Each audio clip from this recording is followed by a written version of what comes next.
Good morning, everybody. The weekend is over, and it is Monday, and I actually got to sleep a little today. I feel much better this morning. I slept a little. It's amazing what an hour extra will do. Like for real, just an hour, and you're not used to it. In either case, welcome in, and we're gonna get right into it. Okay, we're gonna get right into it. We are going to discuss Luke. Now, we kind of touched on him um, the last time we were on, and we talked about the differences between the writing styles of Matthew, Mark, and how they all seem to gravitate towards their profession in their delivery. Well, Luke is possibly, quite possibly, the most specific example of that. Luke, being a physician, what type, we don't know. To what extent, we don't know. But he is classified as a physician. So we're going to just leave it at that. I think we can get off into the weeds as to the type, kind, whatever. It did not change the fact that he was a physician. But you can see from his writing that he has a more intricate, detail filled, very full sentences in his delivery. And so we're going to show you some things that, in my estimation, from somebody who's not a uh, Greek professional reader guy and just a layman like you guys, that will that proved to me that one, Luke was the person behind certain books, but more so um, that his method of writing was to those who were of a level of education that is not the same as, say, people like Mark or even John. Okay, so we're going to get into it here. And we're going to start off by going into Luke chapter 1. Okay, in Luke chapter 1, it say, inasmuch as many have taken in hand to set in order a narrative of those things which have been fulfilled among us, just as those who from the beginning were eyewitnesses and ministers of the word delivered them to us, it seemed good to me, also having had perfect understanding of all things from the very first, to write to you an orderly account, most excellent Theophilus, that you may know with certainty those things in which you were instructed. Mouthful. He spoke with a very distinguishable delivery. If you and remember, if for you who use those of you who may or may not know, he is also accredited with the book of Acts. Now, like I was saying, the proof to me that it is true that he wrote Acts as well is if you look at how Acts is written and how Luke is written, you see some very crazy detailed similarities. So let's go over to Acts real quick and read the intro to Acts. A former account I made, O Theophilus, of all that Jesus began both to do and to teach until the day in which he was taken up after he through the Holy Spirit had given commandments to the apostles whom he had chosen, to whom he also presented himself alive after his suffering by many infallible proofs, being seen by him during 40 days and speaking of the things pertaining to the kingdom of God. Do you see the overlap of the delivery? The overlap of the delivery is crazy. It's almost identical in putting a whole bunch of thoughts, stringing them along, blah, blah, blah, blah, blah, blah, blah, blah, blah, blah, mad amounts of detail, mad amounts of words, mad amounts of statements, and then run on sentences and sentences and sentences, and he doesn't stop. Even going on. And being assembled together with them, he commanded them not to depart from Jerusalem, but to wait for the promise of the Father, which, he said, you have heard from me. For John truly baptized with water, but you shall be baptized with the Holy Spirit not many days from now. The way he breaks these things down is absolutely interesting at minimum and amazing at best. We can go back to Luke and we'll see the same thing again. So let's go 5. These there were in the days of Herod the king of Judah a certain priest named Zacharias of the division of Abijah. His wife was of the daughters of Aaron, and her name was Elizabeth. And they were both righteous before God, walking in all the commandments and ordinances of the Lord, blameless. But they had no child because Elizabeth was barren, and they were both well advanced in years. There is a detail that happens with Luke. Now, one might ask, why did you need 4 epistles? They all seem to say the same level of information about Jesus, some in varying degrees of, I don't know, detail, but they all seem to say pretty much the same thing. So why do you need 4? Here's the beauty about God, okay? And this is the best part about his nature.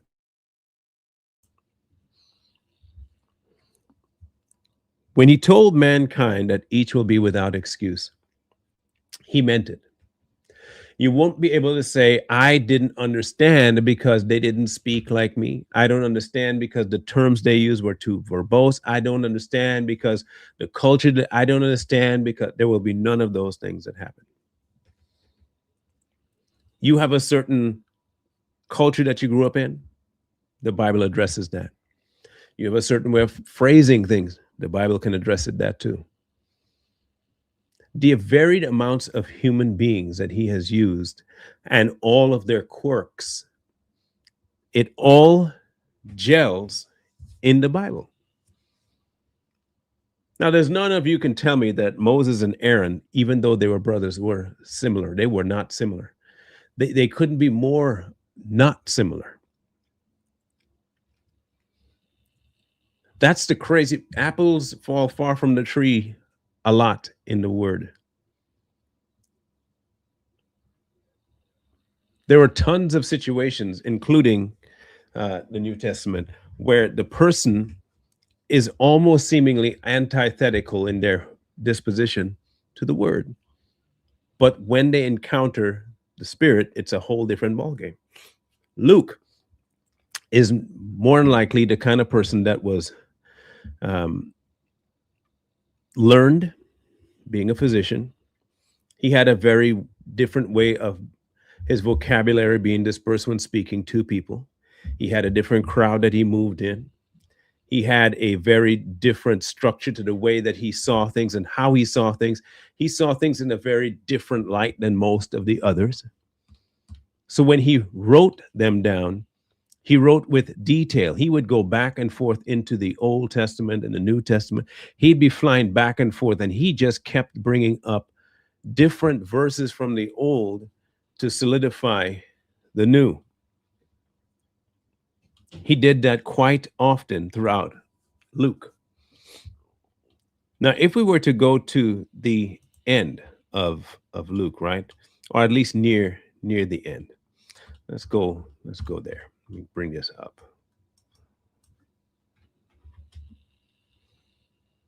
Da, da, da, da, da, da. Let me find this page here. Hang on one second. I don't know why this thing is being ridiculous all of a sudden now. Always got to be something.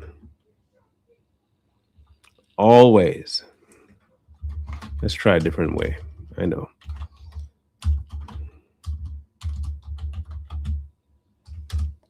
All right, here we go. This will be a lot easier now that I have it. Okay, so at the end of Luke, this is what is said.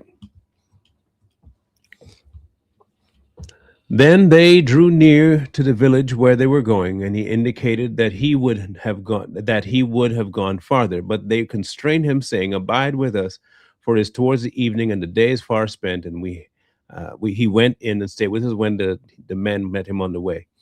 Now it came to pass, as he sat at the table with them, that he took bread, blessed it, and broke it, and gave it to them. Their eyes were open, and they knew him, and he vanished from their sight. And they said to one another, did our hearts burn within us while he talked with us on the road and while he opened the scriptures to us? So they rose up that very hour, returned to Jerusalem, and found 11 and those who were with them gathering together, saying, the Lord is risen indeed and has appeared to Simon. And they told about the things that had happened on the road and how he was known to them in the breaking of bread. Now, as I said these things, Jesus stood in the midst of them and said to them, peace be with you. None of the other accounts really emphasize a first initial meeting with two on the road and then go into him showing up in the room. Is there a reason for that with Luke?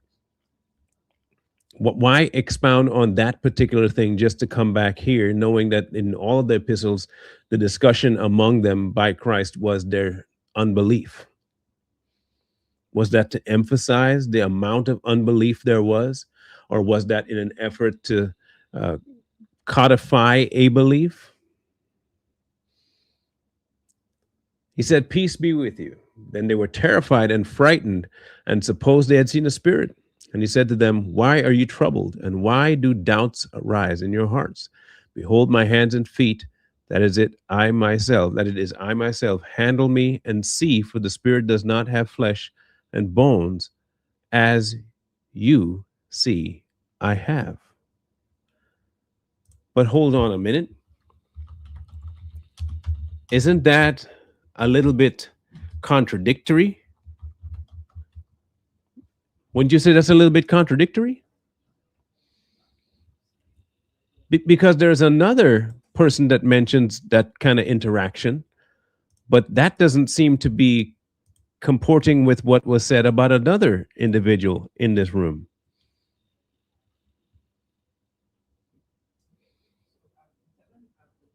But is it contradictory?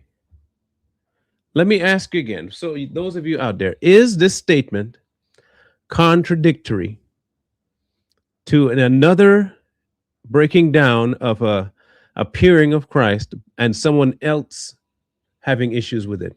You remember the one guy? There's one guy that had a problem with it. Who was the one guy that requested to know and see something before he believed?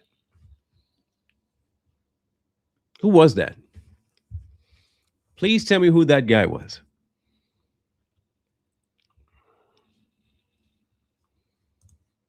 Anybody? Thomas. Yeah. Thomas is the guy in John who we'll be going to next time. In John, who had a issue with remembering that, hey, this is no, you're not. Why I can't believe that. Can't believe that. But here it says something along the lines of something a little bit. If you were to, read the Bible with a certain type of eyes, you'd say, but he's coming in and they don't believe, and he offers to show them the things. Please remember, this is before Thomas shows up. So why was Thomas singled out as, in John anyway, as a doubting individual when this in Luke takes place? Why is that? Why do we always harp on Thomas? What is it that made us jump at Thomas so badly?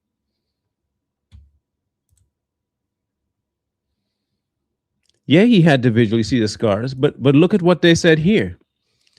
They were terrified and frightened and supposed they had seen a spirit. And he said to them, why are you troubled? And why do doubts rise in your heart? Behold my hands and feet, that it is I myself. Handle me and see, for a spirit does not have flesh and bones, as you see I have.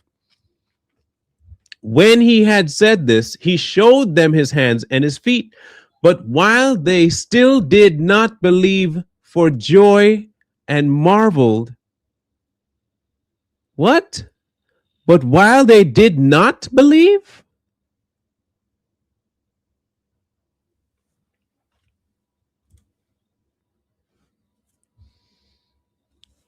How many of you knew that portion or read and just glossed over it in entirety?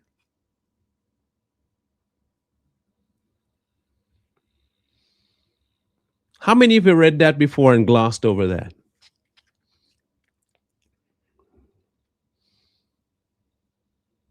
When he had said this, he showed them his hands and his feet. But while they still did not believe, for joy and marveled, he said to them, have you any food here? So he gave them a piece of bread and broiled fish and some honeycomb. And he took it and ate it in their presence. A second proof. First proof of telling them, the second proof of handling it, and the third proof of give me food and I'll eat it and I'll show you.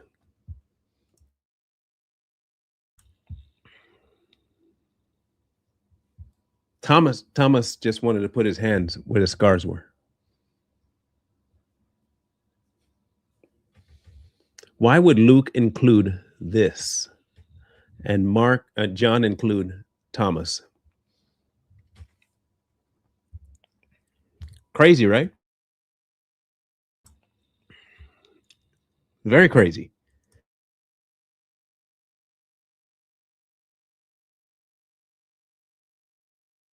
Excuse me. Let's go again. Then he said to them, these are the words which I spoke to you while I was still with you, that all things must be fulfilled which were written in the law of Moses and the prophets and the Psalms concerning me. And he opened their understanding that they might comprehend the scripture.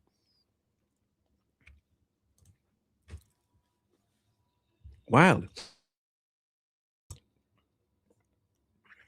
Wild.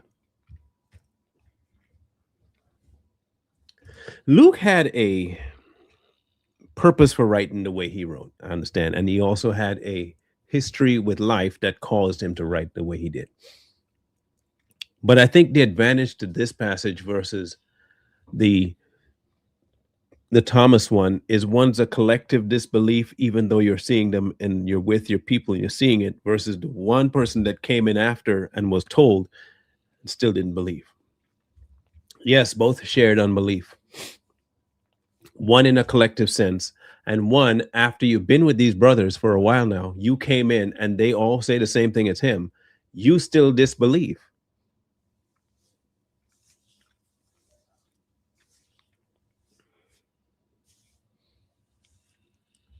I just consider that a little bit kind of an interesting tidbit.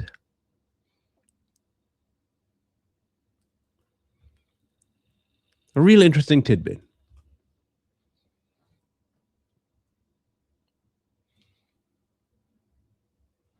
You mean to tell me that all of them had doubts? Yeah, they all had doubts. The two men walking down the road, and when he walked up next to them, they had doubts. Even after they felt something, they had doubts. The disappearance is when they knew. Up the room, filled, they're in there. He waltzes in. The door's locked. That's what we were told in Matthew and Mark, right? The doors are locked. And he walks into the room. Never says he opened the door. He walks in the room.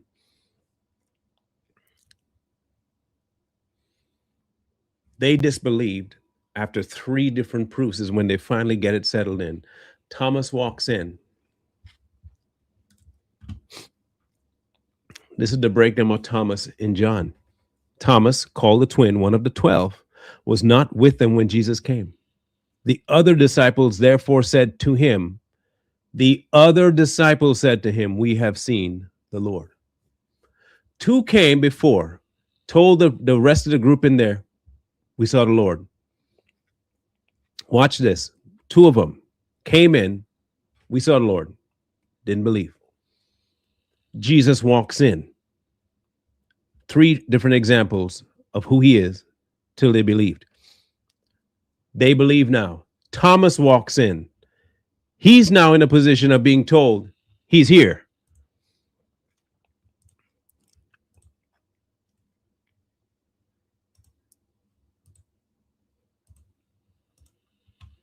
It goes on. Let me see. This is no, John is where we're going to go. To me, bring up John. This is not it. That's still Luke. Let me get John.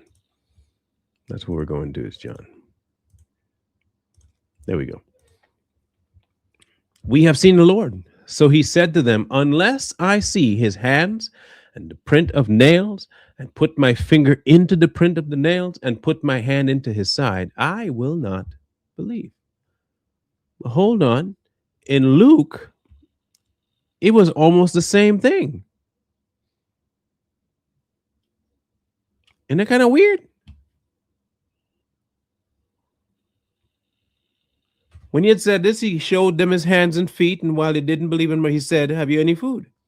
He even said to handle me, see me, touch it. Go ahead, touch it.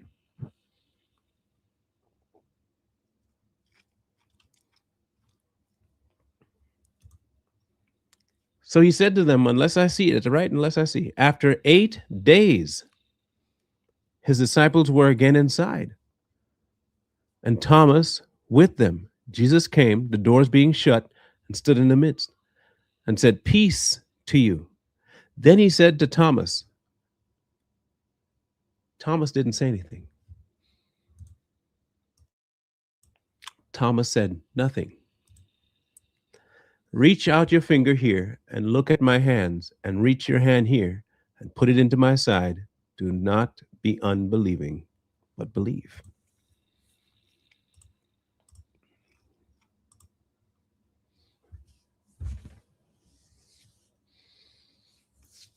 Thomas had time to figure this out. Didn't. 2 men walk in, tell him Jesus is showing up. He is here. We've seen him. Nah. Jesus shows up 3 different times. They talk about it. They didn't believe until the 3rd. Days later, Thomas's turn. The exact same procedure. And after he did it the first time, he didn't take 3 times to tell Thomas. It was once.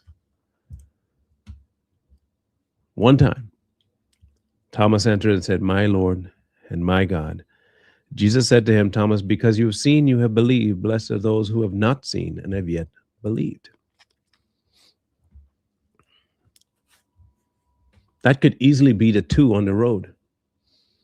There's an example in all the story between Luke and John that can show you that the whole idea of disbelief,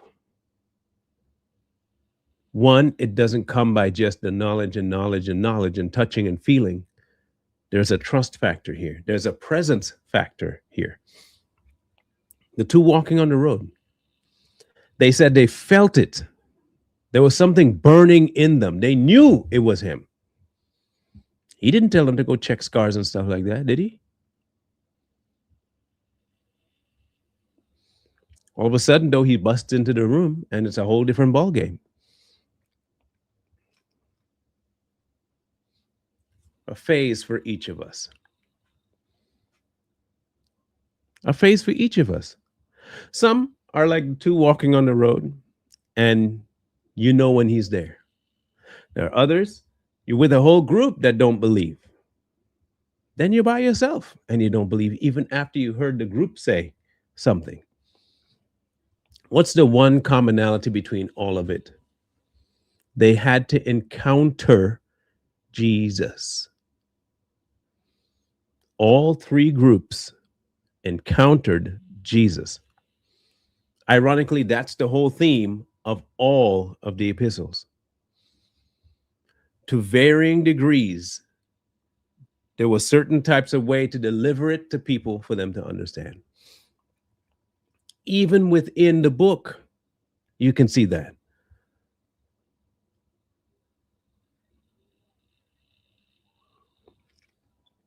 I don't know about you, but I find that quite relieving. What do I mean by relieving? Regardless of what I think and how I feel, he has a way to get through to me. Whether that be in just a simple walking and I sense it, or there is a introduction and I have some doubts, or the people that they say follow and I still have doubts, then either way, he gonna get through. He'll get through.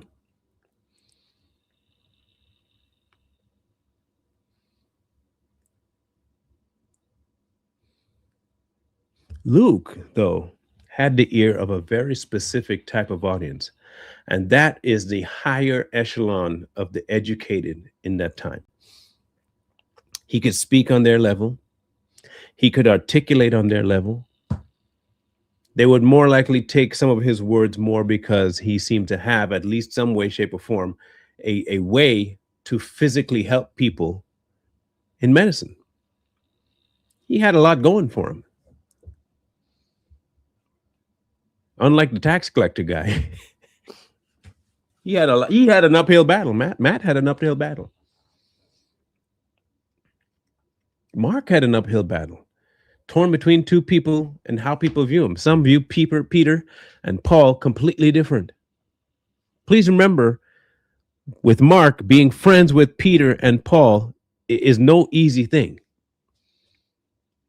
Understand that Paul, formerly Saul, would have easily been the one to kill people like Peter. And now here he is on the same side, and one guy knows both of them.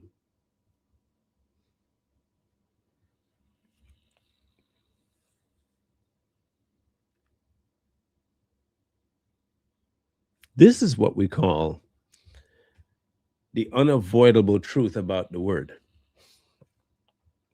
All the people that absolutely hate or think that the Bible is just this fly by the seat of your pants, abnormal, ridiculous, dumb book. You can feel free to think that. But those who think one grade up and it has some good stories in there, it might be okay. Good for you. Or it might be, even some people say it's one of those books that'll help you live a better life. Then there are some that just nothing good in it. But the book itself, if you were to put this book and layer it over anything in life, you will find it speaking about it in every form too, from the highly emotion to the absolute critical thinking of facts. Every book has some spectrum of that, and yet and still it never strays from one particular truth, that God is sovereign. Imagine this: you have a group of people in one room. You probably played telephone before. How many of you played telephone? I think that's what it is. Is that the name of it, where you have a one person on one end and the other far down, and you whisper some in their ear, and they have to pass it down and see at the end of it if what you said is what got to the end of the line. Have you guys ever played that game? You played that before?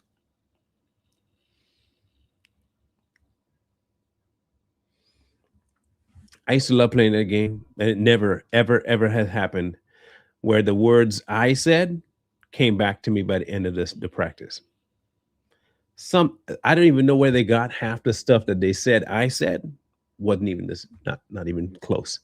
Now imagine each one of the people I tell it to did not exist in the same time I did. None of them talked to each other. Imagine that. It's like having the game of telephone, but if the person's here, I'm not going to whisper. I'll whisper over here. And they still know. Then they whisper over this way, and they still know.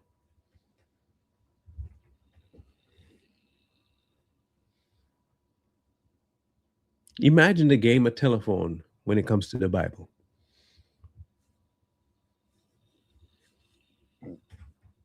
And it does not end up like the game of telephone.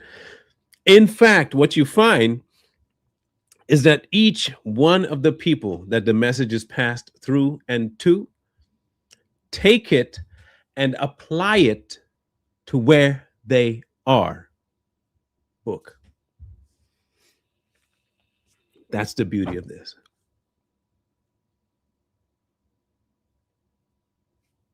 It's not a small deal. This is no small deal. Luke, being the person he was, is not a small deal either. You're talking about the encounter that he had being in the profession he did to end up writing about God the way he did. Remember, logic, science, all that stuff.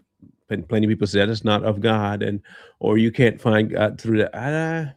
Careful. Everything that's made, he made it, including the exploration of that stuff. Science doesn't need proof God. Science can't disprove him. They only have to go to emotions and belief to get rid of God. Their own science tells them there's a God, which I think also helped Luke. I think of all the people, all the four, Luke possibly had one of the most direct and obvious interactions with who God was based on his profession. He might have seen the intricacies of the human body. He might have seen how things function. And that more than likely would have put him in awe.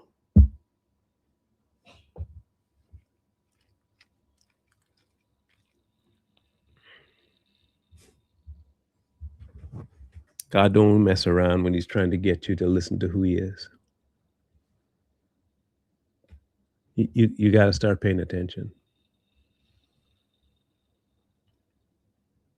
The book, including Luke, have myriads of information and statements of proof for us. Our problem, we don't want it. We don't want it.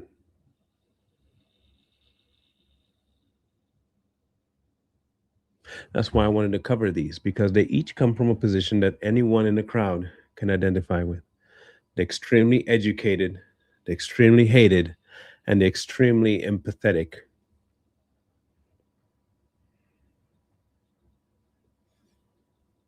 Now you should be curious about how John is delivered. So we're going to go to John 1 real quick.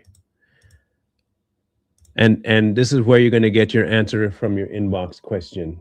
Okay? Barb, this is where you get an answer. In the beginning, I'm not going to do it, sorry. In the beginning was the Word, and the Word was with God, and the Word was God. He was in the beginning with God. All things were made through him, and without him nothing was made that was made. In him was life, and the life was the light of men, and that light shines in the darkness, and the darkness did not comprehend it.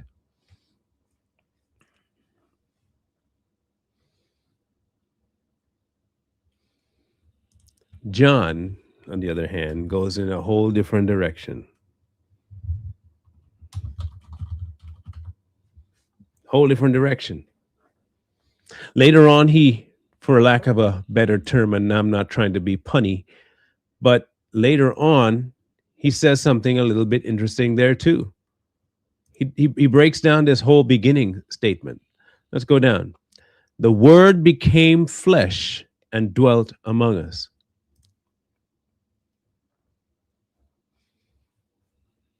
You want a full breakdown of what actually transpired with Christ on earth, Christ dying, Christ resurrected? Read John. He was the word. All things were made through him.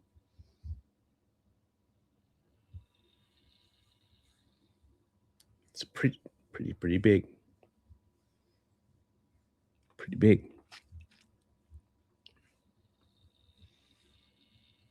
But this writing style of that to Luke miles of difference. Yet God used both personalities, all four personalities, and the types, and what their profession were, and what they used to do, and how they spoke to deliver it to the people that needed to hear it the most. You methodical? Luke. You think more of the governmental? Mark, Matthew. You want to know about relational? Go straight to Mark. And you want to know about the theology of what happened to Jesus? Go to John. Yet all four preach the gospel.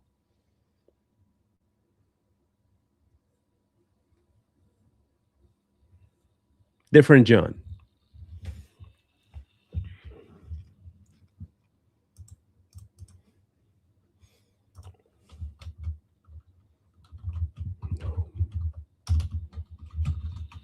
Hold on one second. Let me get this answer for you.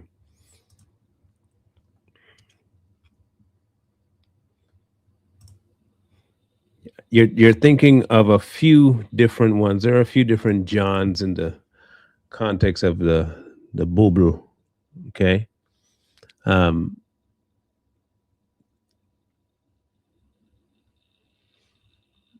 John the Revelator is not the same as this John. Not the same. The Revelator John was after.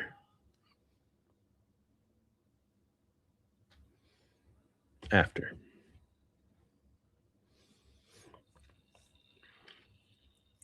Even I think one day we'll dive into him too. And I think we talked about him before years ago. If I'm not mistaken, I think it was maybe 5 years now. Um, let me see. I could have sworn I did one on him.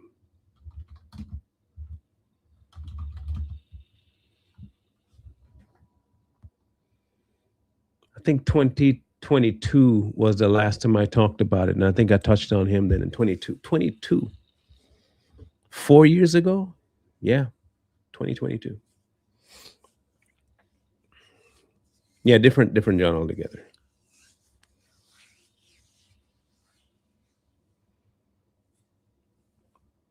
The beauty about Luke is if you ever needed a deep, thorough churning up of not just the life of Christ, but a more detailed in terms of breakdown of words of the gospel, go to Luke. You're one of those heady people, Luke for you. If you're more one of those people that are heart centric, John and Mark. Technical, Matthew. You have no excuse. None. He removes that excuse by using every single one of his people to get the one message out via myriads of stories and examples, one story, the gospel.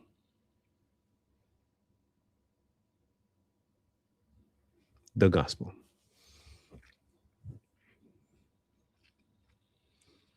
When we tackle John tomorrow, we might spend a lot of time on the first verse and the first chapter to kind of flesh out John a little bit, and then we'll jump to the end of John.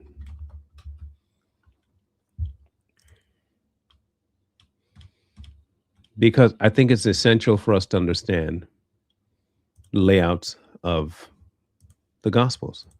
At the end of John, this is what it discusses. Okay. Peter, turning around, saw the disciple whom Jesus loved following, who also had leaned on his breast at the supper and said, Lord, who is the one who betrays you? Peter, seeing him, said to Lord, but Lord, what about this man? Jesus said to him, what if I will that he remain until I come? What is that to you? Follow me. Then the saying went out among the brethren that this disciple would not die. Yet Jesus did not say to him that he would not die, But if I will that he remain till I come, what is that to you? This is the disciple who testifies of these things and wrote these things, and we know that his testimony is true. Speaking of himself.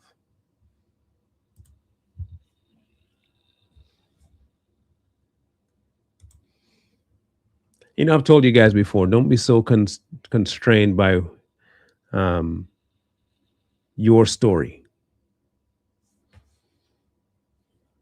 or someone else's story and try to compare yourself and contrast yourself.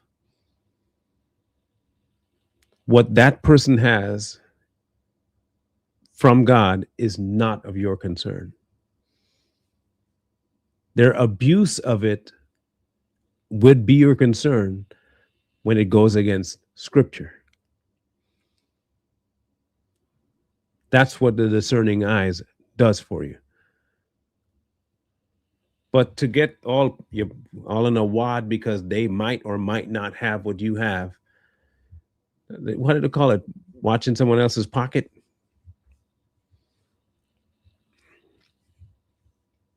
And then you start craving what they have. I want the gift of this and I want the gift of that. But you don't hand it out.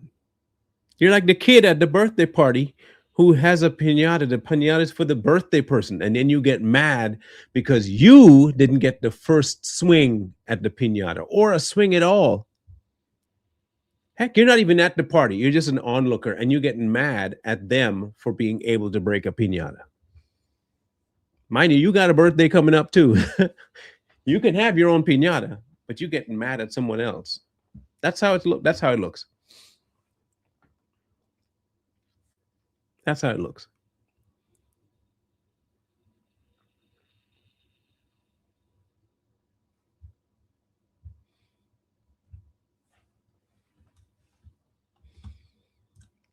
I'm going to leave you with this.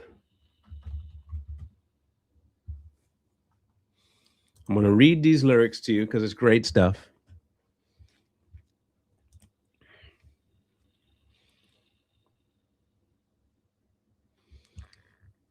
In fact, you know what? No, I'll do like I did yesterday. I didn't have to delete the song, thank goodness. They just did a um, shared use kind of thing.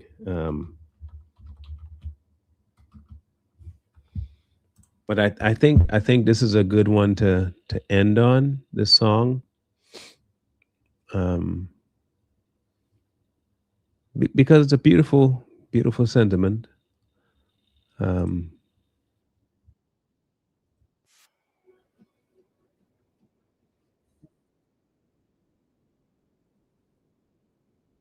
okay, let's get it here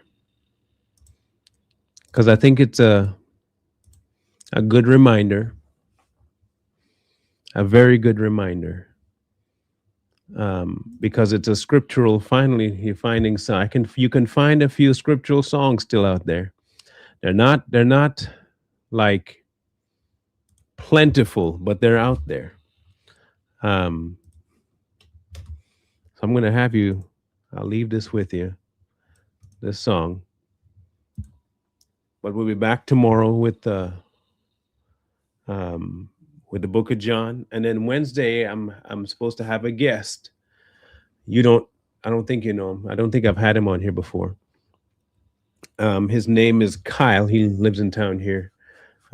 Kyle Green, and we had breakfast this morning after forever. We haven't spoken in a long time, and asked him to come have a discussion about the current state of church. And he used a term that I'm going to use as a title, and it's called the human. He says the human church, the humanizing of the church,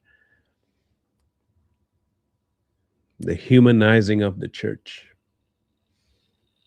And we're going to have a discussion about the humanizing of the church, because unfortunately, I think that's exactly what we have done, is humanize. People have humanized the church to the point where they've completely taken away the God nature and the God centric portion of the church. They removed it. If the song does have to be removed, it is called Abide by Aaron Williams. Um,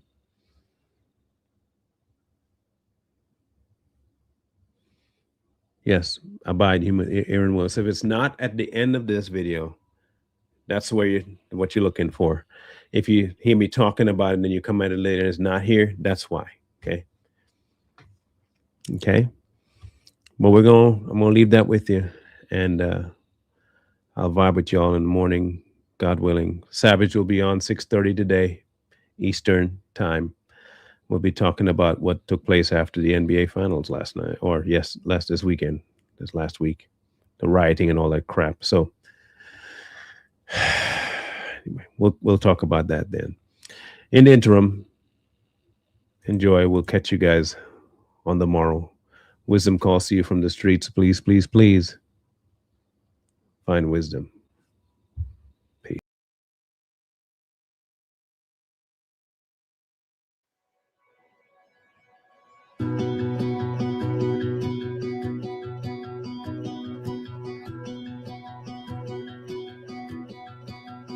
For my waking breath, for my daily bread, I depend on you.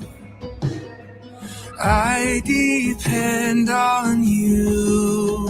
For the sun to rise, for my sleep at night, I depend on you. Yes, I depend on you. You're the way, the truth, and the light. You're the well that never runs dry. I'm the branch and you are the vine. Draw me close and teach me to abide.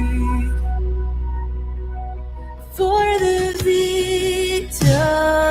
victories still in front of me, Jesus, I depend on you. Oh, Jesus, I depend on you. You're the way, the truth, and the life. You're the well that never runs dry. I'm the branch and you are the vine. Draw me close and teach me to abide. When I pass through death, as I enter rest, I depend on you. I depend on you. For eternal life, to be raised with Christ. Oh, I depend on you. Yes, I depend on you. You're the way, the truth, and the life. You're the well that never runs dry. I'm the branch and you are the vine. Draw me close and teach me to abide. Be my strength, my song in the night. Be my all, my treasure, my prize. I am yours forever, you're mine. Draw me close and teach me to abide. Oh, teach me to abide. Would you teach